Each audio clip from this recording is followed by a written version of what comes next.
வணக்கம். ஜனவரி 23ஆம் தேதி இன்னைக்கு சனிக்கிழமை. பங்குச்சந்தையில நடந்த சில விஷயங்கள விரைவாக பார்க்கலாம். முக்கியமான டிஸ்க்ளைமர், நான் செபி ரெஜிஸ்டர்ட் அட்வைசர் கிடையாது. இந்த வீடியோல காட்டக்கூடிய அனைத்து கம்பெனிகளும் வெறும் இன்ஃபர்மேஷனல் பர்ப்பஸ்க்காக மட்டுமே. முதலீடு செய்யுங்கன்னு சொல்ற வீடியோ கிடையாது. எந்த ஒரு முதலீட்லயும் ரிஸ்க் இருக்கும். ரிஸ்க் புரியாம இன்வெஸ்ட் செய்யாதீங்க. ரிஸ்க் புரியலனா தயவு செஞ்சு இன்வெஸ்ட்மெண்ட்டை தவிர்த்துருங்க. வீடியோக்குள்ளார போகிறதுக்கு முன்னாடி நம்ம ருப்பி டிரைவர் சேனலை சப்போர்ட் பண்ணுற அனைத்து நல்ல உள்ளங்களுக்கும் நன்றி. வீடியோ பிடிச்சிருந்ததுன்னா தயவு செஞ்சு லைக் பண்ணுங்கள், மற்றவங்களுக்கும் ஷேர் பண்ணுங்கள். Reliance industries Q3 result announce பண்ணியிருக்காங்க. ஒட்டுமொத்த profit year on year compare பண்ணும்போது 12.5% அதிகரிச்சிருக்கு. இயர் ஆன் இயர்னு சொல்லும்போது இந்த குவார்ட்டர் கூட போன வருஷம் இதே குவார்ட்டரை கம்பேர் பண்ணுறது தான் இயர் ஆன் இயர். ப்ராஃபிட்டோட ஒட்டுமொத்த ப்ராஃபிட் பார்த்தீங்கன்னா 13,101 கோடி ரூபாய்கள். Revenue year on year compare பண்ணும்போது 23% விழுந்தது.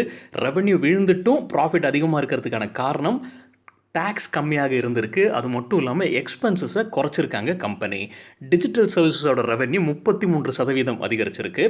அர்பன் லேடர் கம்பெனியோடைய 96% ஷேர்ஸை ரிலையன்ஸ் வாங்கியிருக்காங்க. இதற்கு 182 கோடி ரூபாய் ஆயிருக்கு அப்படின்னு சொல்லியிருக்காங்க கம்பெனி. இது தவிர ரிலையன்ஸ் மற்றும் பிபி 3 டீப் வாட்டர் கேஸ் ப்ராஜெக்ட்ஸை டெவலப் செஞ்சு கொண்டிருக்காகவும் சொல்லியிருக்காங்க. ஜனவரி 22ஆம் தேதி ரிலையன்ஸோட ஷேர்ஸ் 2.3% விழுந்தது. ஷேர் மார்க்கெட் முடிஞ்சதுக்கு அப்புறமாக தான் ரிலையன்ஸ் நியூஸை வெளியிட்டிருக்காங்க அவங்களோட ரிசல்ட்டை. கம்பெனி தரப்புலேருந்து சில முக்கியமான ஹைலைட்ஸ் சொல்லியிருக்காங்க.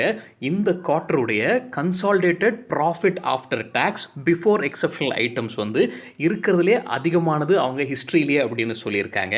அது தவிர கன்சாலிடேட்டட் இபிட்டான்றது நமக்கு தெரியும், ஆப்ரேட்டிங் ப்ராஃபிட், அதுவும் பிஃபோர் எக்ஸப்ஷனல் ஐட்டம்ஸ், அதுவும் ரெக்கார்டாக இருந்திருக்கு இந்த குவார்ட்டரில். இது தவிர அவங்களோட டிஜிட்டல் சர்வீஸ் செக்மெண்ட்டோட குவார்ட்டர்லி இபிட்டாவும் ரெக்கார்டில் இருக்குது. அதே மாதிரி ரீட்டைல் செக்டரோட குவார்ட்டர்லி இபிட்டாவும் ஹையஸ்டாக இருந்திருக்கு இந்த குவார்ட்டரில் அப்படின்னு சொல்லியிருக்காங்க கம்பெனி.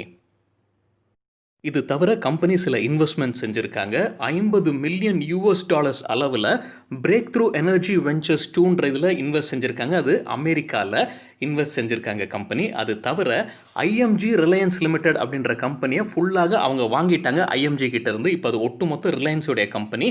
இது ஒரு ஸ்போர்ட்ஸ் கம்பெனின்னு நினைக்கிறாங்க. இதுக்கு அவங்க 52 கோடி ரூபாய் செலவு செஞ்சுருக்காங்கன்னு சொல்லியிருக்காங்க கம்பெனி. ரிலையன்ஸுடைய ஜியோ பிளாட்ஃபார்ம்லேருந்து சில முக்கியமான ரிசல்ட் தகவல்கள். அவங்களுடைய average revenue per user ARPU இந்த குவார்ட்டருக்கு 151 ரூபாயாக இருக்குது ஒரு யூசர் கிட்டேருந்து ஒரு மாதத்திற்கு. இதே போன குவார்ட்டர் பார்க்கும்போது 145 ரூபாயாக இருந்தது. ஸோ அது அதிகரிச்சிருக்கிறது பாசிட்டிவான நியூஸ் தான். இதை தவிர ஜியோ பிளாட்ஃபார்ம் லிமிடெட்டில் கூகுள் இன்வெஸ்ட்மெண்ட் செஞ்சுருக்காங்க.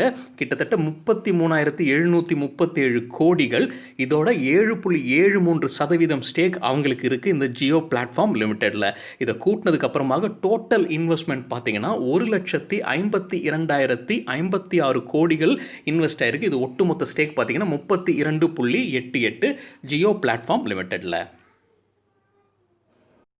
JSW ஸ்டீல் ரிசல்ட் அனௌன்ஸ் பண்ணியிருக்காங்க. ஷேர் மார்க்கெட் க்ளோஸ் ஆனதுக்கு அப்புறமாக தான் நேற்று ரிசல்ட் வந்திருக்கு.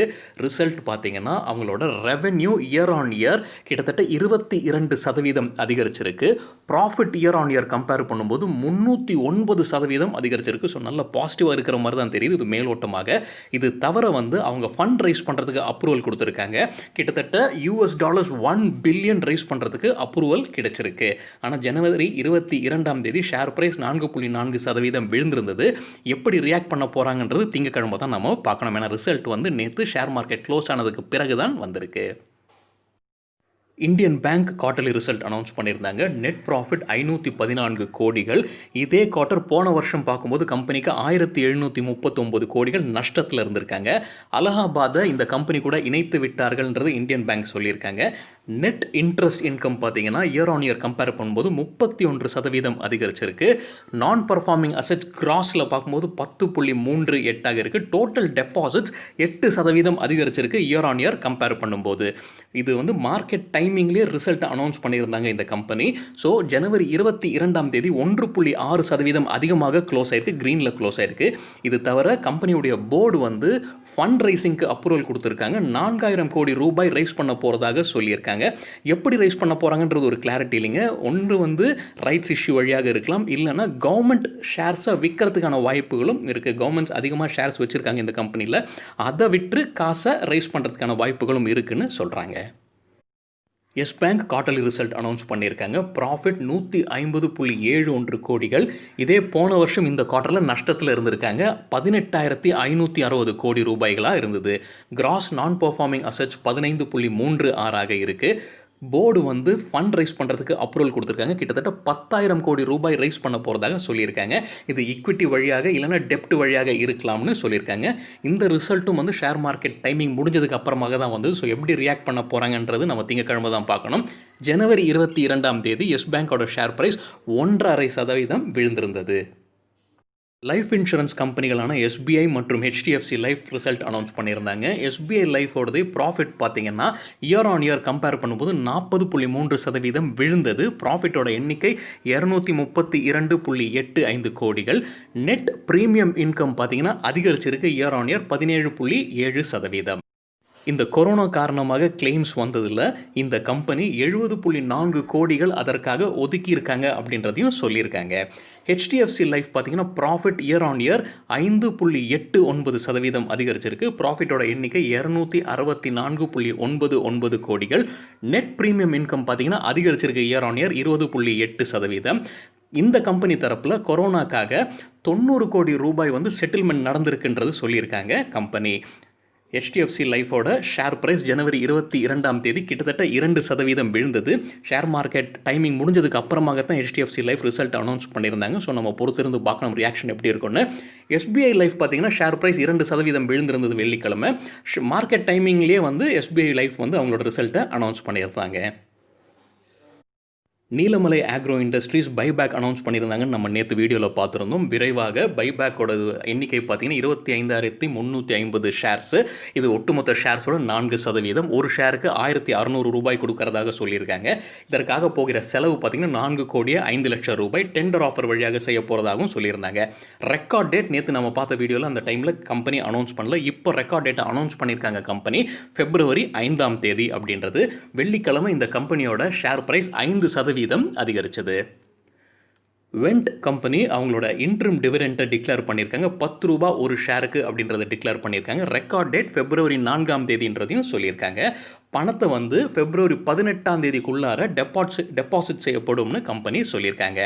வெண்ட் கம்பெனியோடைய ஷேர் ப்ரைஸ் வெள்ளிக்கிழமை 1% அதிகரிச்சிருந்தது. ஆதித்யா பிர்லா குரூப்போட கம்பெனியான கிராஸும் பெரும்பாலும் அவங்க சிமெண்ட் கம்பெனி தான். அந்த கம்பெனி வந்து இப்போது பெயிண்ட் பிஸ்னஸில் இறங்க போகிறதாக சொல்லியிருக்காங்க கம்பெனி.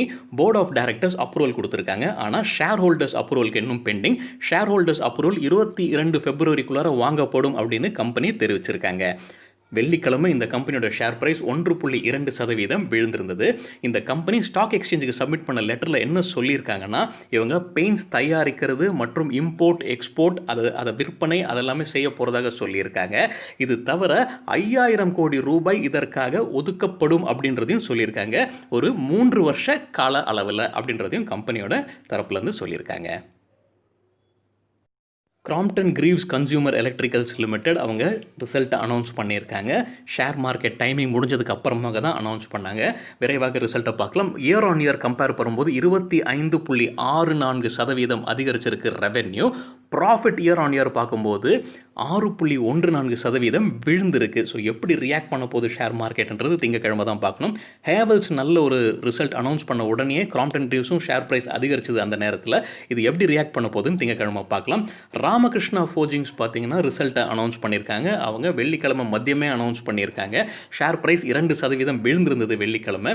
அவங்க ரிசல்ட்டை விரைவாக பார்க்கலாம். ரெவென்யூ பார்த்தீங்கன்னா இயர் ஆன் இயர் 60.4% அதிகரிச்சிருந்தது. ப்ராஃபிட் பார்த்தீங்கன்னா 886% அதிகரிச்சிருக்கு. நல்ல ப்ராஃபிட் மாதிரி தான் மேலோட்டமாக பார்க்கும்போது தெரியுது. ஏன் கீழே விழுந்திருக்குன்னு தெரியல. மேபி அது ஆல்ரெடி அந்த ஷேர் ப்ரைஸில் ஃபேக்டரின் ஆயிருக்கும். ஏன்னா நடுவில் நம்ம பார்த்துருந்தோம் போன வாரம் ராமகிருஷ்ணா ஃபோர்ஜிங் ஷேர் ப்ரைஸ் நல்லா ஏறிச்சு. நேற்று வெள்ளிக்கிழமை நடந்த சில பல்க் டீல்ஸை விரைவாக பார்க்கலாம். ஐஐஎஃப்எல் செக்யூரிட்டிஸ் லிமிடெட் கம்பெனியோடைய ஷேர்ஸை அந்த கம்பெனியை வாங்கியிருக்கிறாங்க.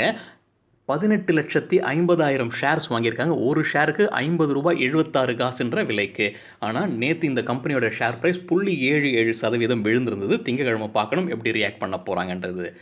தெம்போ குளோபல் இந்தியா லிமிடெட் கம்பெனியோடைய பல்க் டீல் நடந்திருக்கு. ரவி கோயல்ன்றவர் 28,000 ஷேர்ஸை வாங்கியிருக்கிறாரு. ஒரு ஷேருக்கு $176.25 அப்படின்ற விலைக்கு. நேற்று இந்த ஷேர் ப்ரைஸ் 8% அதிகரிச்சது ஷேர் மார்க்கெட்டில். வெரா சிந்தட்டிக் லிமிடெட் கம்பெனிக்கும் ஒரு பல்க் டீல் நடந்திருக்கு. பை பண்ணியிருக்காங்க. பேண்டோமாத் ஸ்டாக் புரோக்கர்ஸ் பிரைவேட் லிமிடெட் ஒரு ஷேருக்கு $42.79 விலைக்கு 45,000 ஷேர்ஸை வாங்கியிருக்காங்க. நேற்று இந்த ஷேர் வந்து 0.4% அதிகரிச்சிருந்தது. இண்டஸ்இண்ட் பேங்க்கில் ஒரு பல்க் டீல் நடந்திருக்கு.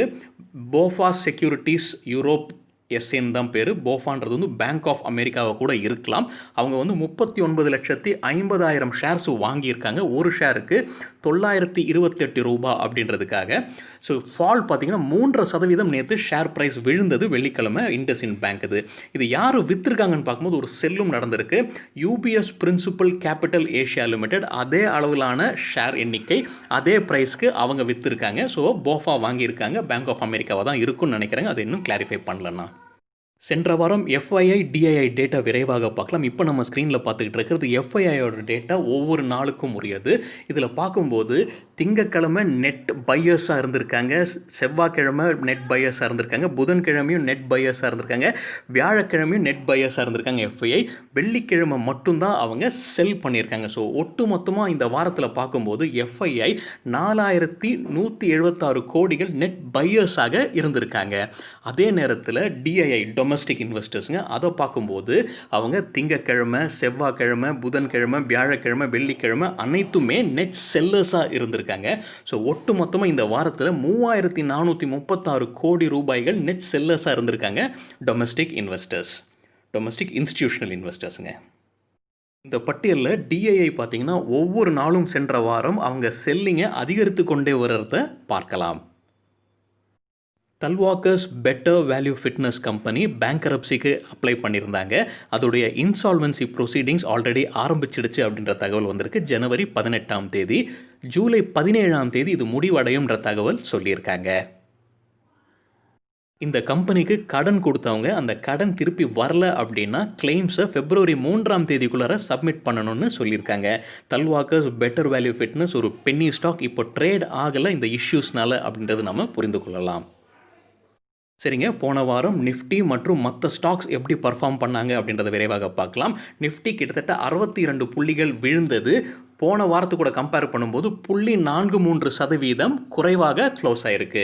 சரி, நிஃப்டியில் இருக்கிற சில ஸ்டாக்ஸ் எவை நல்லா பர்ஃபார்ம் பண்ணாங்கன்னு பார்க்கும்போது பஜாஜ் ஆட்டோ 14% அதிகரிச்சது, டாடா மோட்டார்ஸ் 11.5% அதிகரிச்சது, யூபிஎல் 8.5%, ரிலையன்ஸ் 5.5% அதிகரிச்சது, ஹீரோ மோட்டோகார்ப் 5%, பஜாஜ் ஃபின்சர்வ் 5% அதிகரிச்சது, ஐஷர் மோட்டார்ஸ் 4%, ஹிந்துஸ்தான் யூனிலீவர் 2.5% அதிகரிச்சது, டாடா கன்சல்டன்சி சர்வீசஸ் 2% அதிகரிச்சது. இது எல்லாமே நிஃப்டியில் இருக்கிற ஸ்டாக்ஸ்.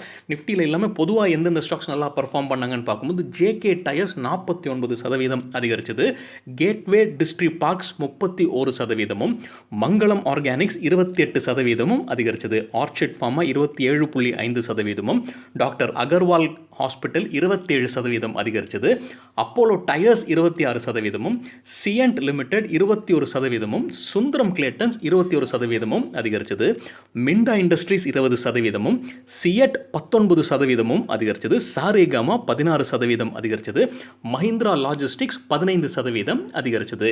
அந்த லிஸ்ட்டில் பார்த்தீங்கன்னா நிறைய டயர் கம்பெனிஸ் இருந்தது. நம்ம போன வாரம் வீடியோலேயே பார்த்துருந்தோம். டயர் கம்பெனிஸ் நல்லா நிஃப்டியில் இருக்கிற எந்தெந்த ஸ்டாக்ஸ் நல்லா பர்ஃபார்ம் பண்ணல போன வாரம்ன்றதை விரைவாக பார்க்கலாம். டாடா ஸ்டீல் 8% விழுந்தது, இண்டஸ்இண்ட் பேங்க் மற்றும் கோல் இந்தியா தலா 7% விழுந்தது, State Bank of India 6%, SBI life, Sun Pharma தலா 5% விழுந்தது, ஆக்சிஸ் பேங்க் 4.5%, ஏர்டெல் 4% விழுந்தது.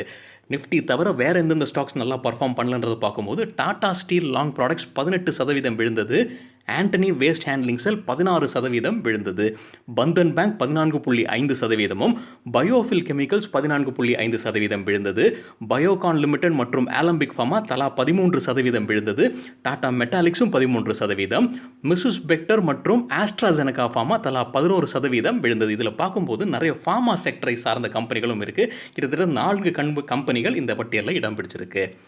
சரிங்க. இதுதான் சில விஷயங்கள் என் பார்வைக்கு தென்பட்டது. உங்கள் பார்வைக்கு ஏதாவது இன்ட்ரஸ்டிங்கான விஷயம் இருக்கு அப்படின்னா, தயவு செஞ்சு பகிர்ந்து கொள்ளுங்க. அனைவருக்கும் உபயோகமாக இருக்கும்.